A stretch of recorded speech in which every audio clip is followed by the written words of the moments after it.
All right, so let's jump into the WordPress installation through your control panel. So don't forget, log into your control panel. You scroll down and you see here at Softaculous, apps installers or whatever, WordPress. You click on WordPress. So, and this is now, again, the dashboard and the overview. And you can see that, I have already installed lots of other WordPress installations on other domains.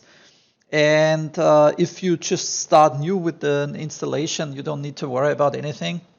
But it's important that you understand WordPress also needs a database in the background.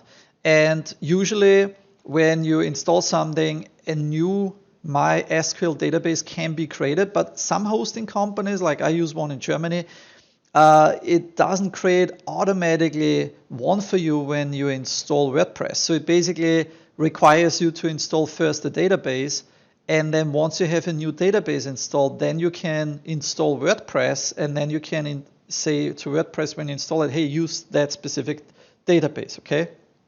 So, but I want to show you how this rolls. First of all, you choose the protocol. The protocol, what we have been setting up before, it's HTTPS. Remember, with the SSL certificate, that's what you want to have. You don't want to go without this anymore. And I don't want to use www anymore because it's too long. It's just like keep it short, HTTPS, boom, and then here goes your domain. Of course, you have to pick now the domain name. In this case, it's papas.marketing. And another super important thing is that, of course, you pick the right directory. So in this particular case, a directory was already created, and underneath of that specific directory, my WordPress is going to be installed. If I would like to have this WordPress installed into any other directory, as you can see, then you would need to type in here / and then whatever your folder's name is, you would type it in here. And then the WordPress installation would be installed into that directory. But I don't want that. I don't want to have that at all. And also keeping in mind, Namecheap redirects the domain name directly into that specific directory so that WordPress will be activated once somebody types in the browser that specific domain name. So of course, my blog name is papas.marketing. Here we go. And what am I going to do? It's about site description, marketing, learning center, or whatever, right? So, and I don't want to enable multi-site WordPress installations. I just keep going with the standard ones. And then super important, you have to choose an admin or a username. And I have the tendency to tell you, that's a really good recommendation. Use a very unique username. Most of the time, everybody's using admin. And WordPress is always attacked by hackers. So there are bots out there. They like to play and open the accounts and then flood it with other bots, and you have like some junk files on your server, and they can log you out. They can cause lots of damage.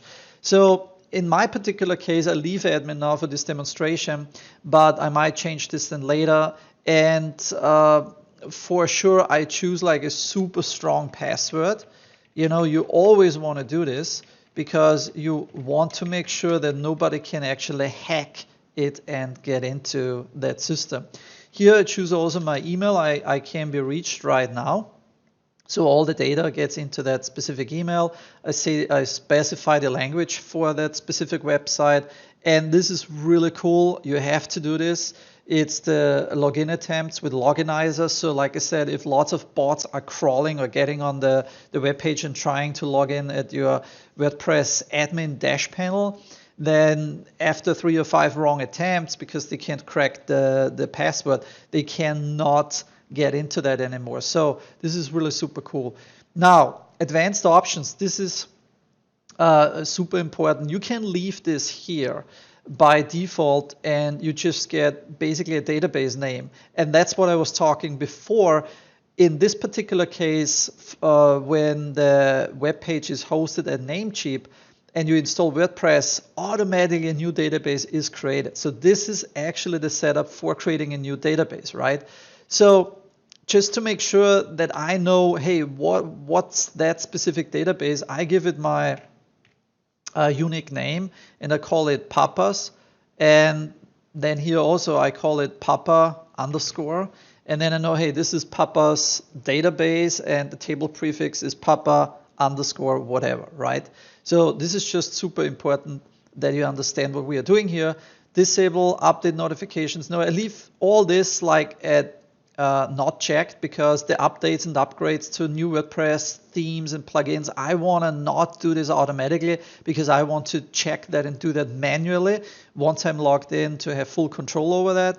And backup location is great that you have a backup from your database. It's by default. And automated backups, I would say do it once a month at least, right? And the rotation is like 4. So I would say that's about it. All I have to do now is, of course, email installation details also to an email address you can access. And now I click install and let's see what's happening. Boom. So I did this. It's running live here while I'm recording, checking the submitted data. You have to be a little bit patient. But hey, congratulations. The software was installed successfully. WordPress has been successfully installed, as you can read under https:/papas.marketing. And this administrative URL is basically the URL what you can put into your browser to access and go to your dashboard, right? And I show you this now in the next video, how that is going to look like. But as you can see, this was the full package of installing WordPress at a brand new domain.